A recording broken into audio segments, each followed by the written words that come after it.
Hi class, I'm Mickey Marn Bunting. This is what I look like in real life. I have purple hair, green eyes, and a smile most of the time. Now this is an avatar that I created in Bitmoji. My avatar looks like me, but is the skinnier, hipper version of me. I use this Bitmoji avatar to communicate with my students. Now imagine this avatar coming to life in the virtual world, which brings us to my project. The structural model of virtual identity is a conceptual framework that explores identity and structures that exist in the online communication world. I actually picked this topic because it sounded fascinating, plus my own children and many of my students spend much time in the virtual world. Their play is immersed in virtual reality, and I wanted to explore this concept to better understand and connect to them. Before I go into detail about our topic today, I want you to ponder these focus questions for our discussion post. First, what are the benefits or drawbacks of communicating through an avatar within a virtual reality platform? Please share from your own experiences if applicable. Second, how is the virtual world impacting interpersonal communication? Next, how is the virtual world shaping identity? What issues exist if you identify with your virtual persona better than your offline self? Finally, how are you able to be authentic if you're communicating through a virtual persona? Now, for some background information.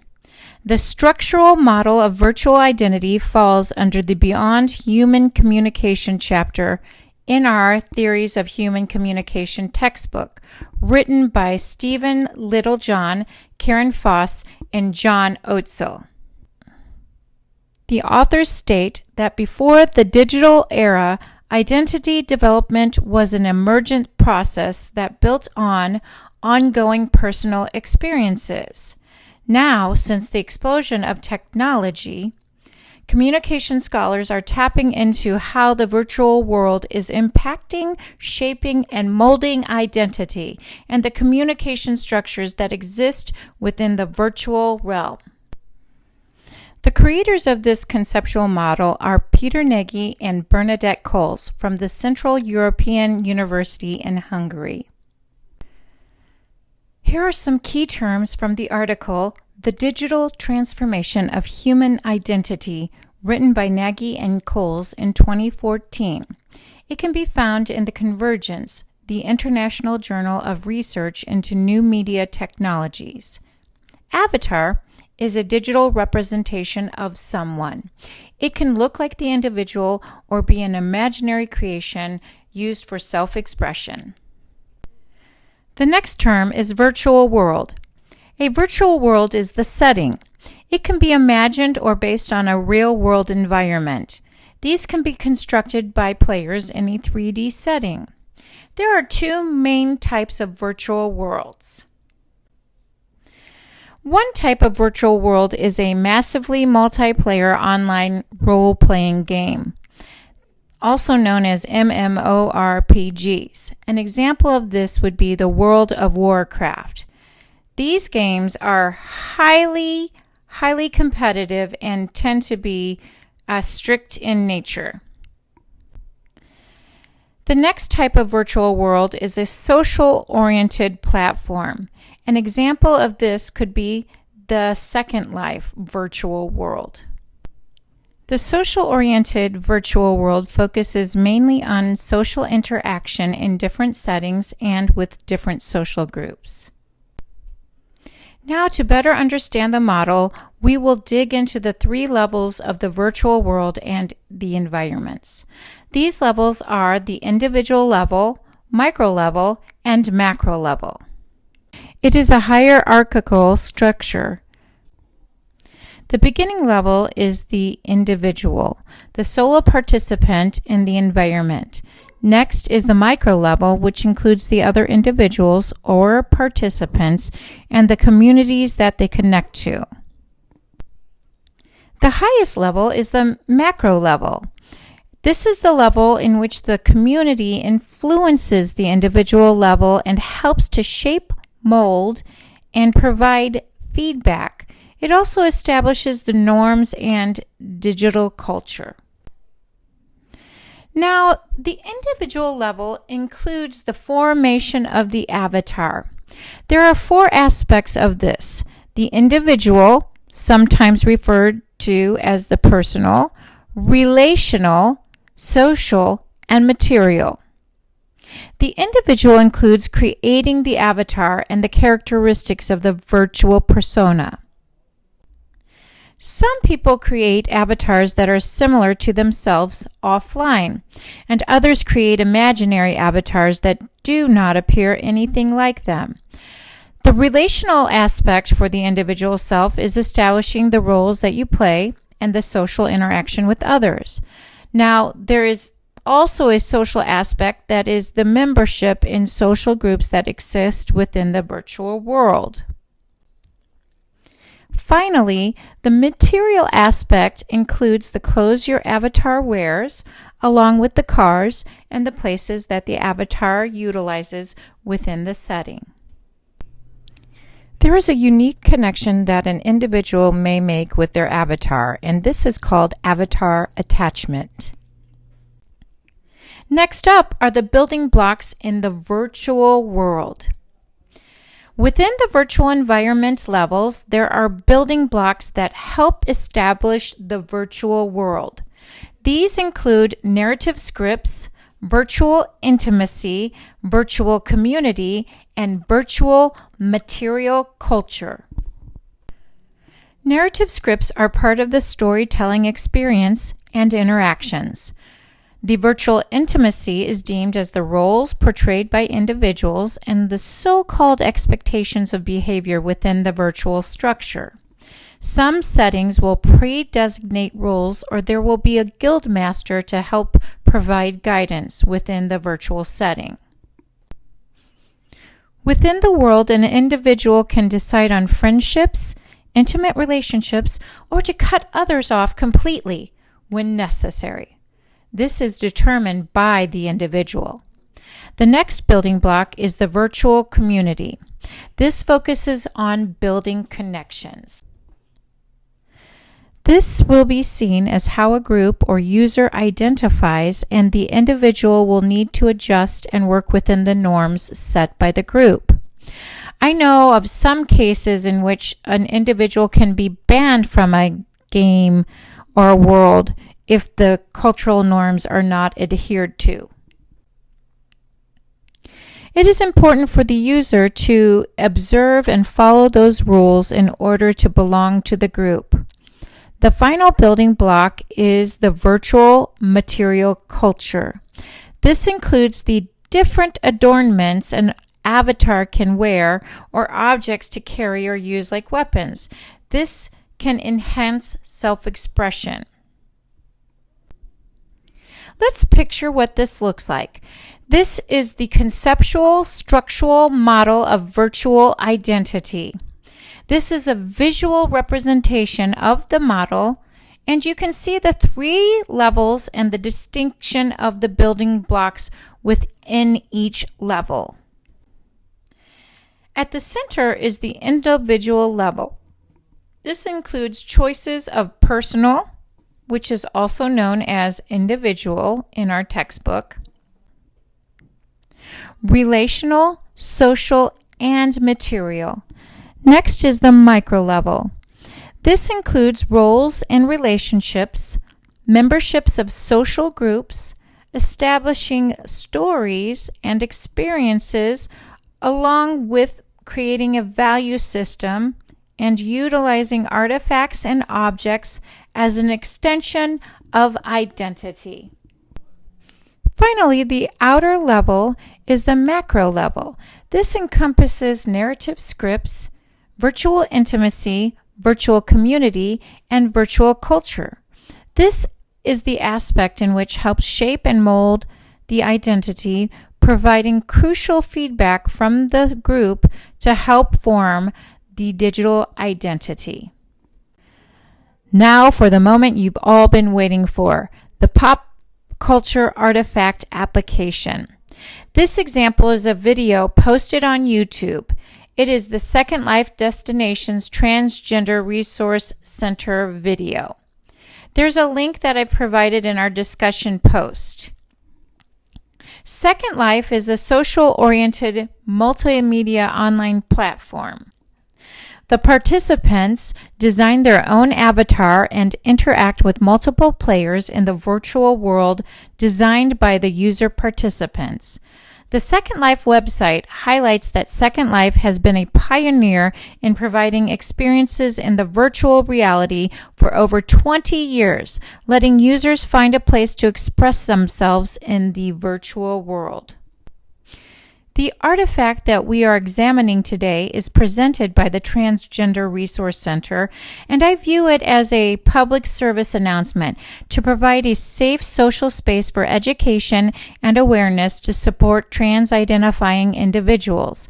It examines topics, laws, and media impacting the transgender world. First, to connect to how it represents the structural model of virtual identity theory. I want to examine the individual level that is represented in this artifact. You can see the different styles of avatars that represent the different people behind each persona. Some choose to represent a close offline likeness, and others are fantastical. It is seen as self-expression. In this artifact, you learn that one of the hosts is transitioning, and her gender is representative of her gender identity. She picked out her avatar 9 years earlier when she was living as a man. We also learn how she's about a year into the process of medically transitioning to become a woman. Our textbook highlights the work done by Sarah Green Hammond and her advisor John Sherblum at the University of Maine. And during my research, I found an article entitled "The Virtual World of Social Support Communicating in Second Life." This idea intrigued me, and I looked for an example that I could share with the class. The study examined transgender expression, cancer caregivers, and Alcoholic Anonymous groups. The support for gender expression is something that, as an educator, I want to understand better. The artifact I chose was filmed in Second Life by Transgender Resource Center. Second Life provided the main host a safe space to try on the gender of choice and even led her to find her soulmate. She even expresses that it let her be herself, which leads us to the micro level of the virtual world structure. The micro level in this example provides support for issues related to the transgender world.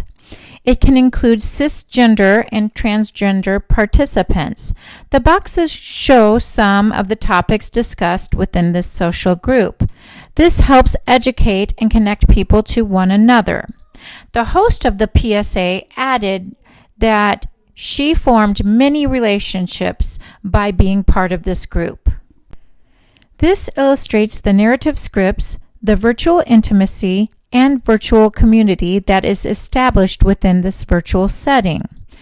The virtual material culture is not as clear to see in this artifact, but there is a variety of style and fashion that makes me believe it is somehow inherent with this virtual world. Now, the final level is the macro level, and it can be seen in this example. This group provides 2 meetings to help shape the group. One is for all people, trans, and allies as well. The other is a general support group that focuses in on trans-identifying people only. These connections in a safe, supportive space can be reaffirming and even life-altering.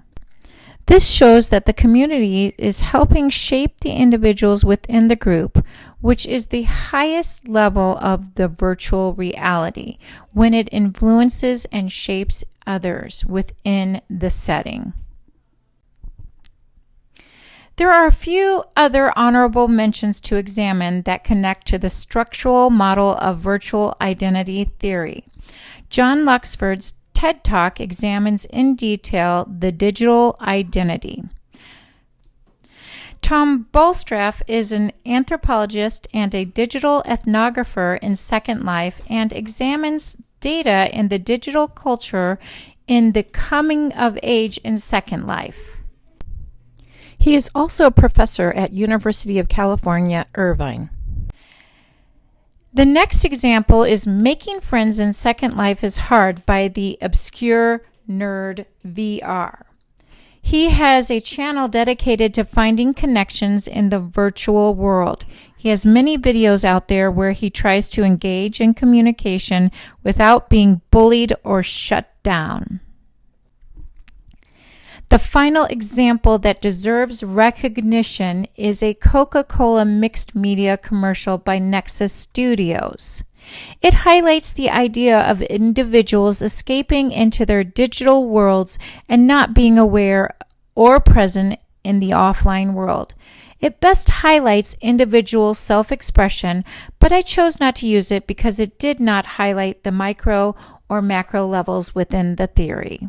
Now for the evaluation of the structural model of virtual identity. There are a few pros to highlight. The first pro is the theoretical scope. The model provides a multi-level framework that also includes the structural building blocks for each level. It is broken down into clear ideas and reaches across the context of informational technology, communication, and even anthropology. As seen in The Coming of Age in Second Life by Tom Bolstraff, that professor I mentioned in the honorable mentions. The conceptual model is young in existence and can have a heuristic value for new research and other studies, especially in psychology and sociology. Look at the work of social support conducted by Sarah Green Hammond and John Sherblum, Tom Bolstraff, or John Luxford. It can be a starting point to conduct further research and deeper examine other theories. The parsimony value is also a positive aspect of the model because of the simple structure that is clearly examined within the virtual setting. Data is observable and can be conducted for multiple studies or long term. One of the greatest strengths of this model is the utility factor. The virtual world allows a neutral setting and can also reduce stereotypes and provide an arena for experimentation. It provides a clear framework for the structure, and it's broken into clear, logical format that is observable in the digital world to study. On the other hand, there are some cons or limitations. One of the major limitations of the structural model of virtual identity is the test of time. The model is a newly developed framework in a field that can be explored even more.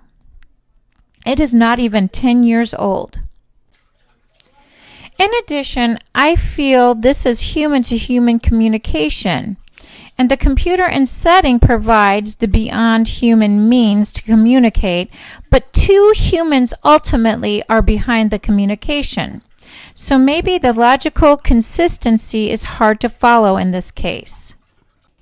The platform and setting provides anonymity to help enhance communication for some and allows for self-expression, but it is still between humans, with the digital world providing facilitation of the communication. Before we get back to our discussion questions, I want to share these images with you to help promote discussion. The first cartoon shows how liberating communication can become for some in the online world. Another idea to ponder is reflected in the online versus real-world friends image. From my research, the term real world should be switched to offline, because for some, the online world is a place where one can express themselves more freely and be more real than in the offline reality. The last image looks again at the impact our digital world has on face-to-face interpersonal communication. I know in my house we have a rule to put our devices away at the dinner table so we can look at each other and talk about our day without interference from the digital world. Now coming back to the discussion questions. I added a link in my discussion post that connects to the Coca-Cola commercial question. It's something that you can think about in the interpersonal communication question. This has been the up-close examination of the structural model of virtual reality theory. These are the references for my presentation. I hope you have a great week, and I'll connect with you on my discussion post. Take care.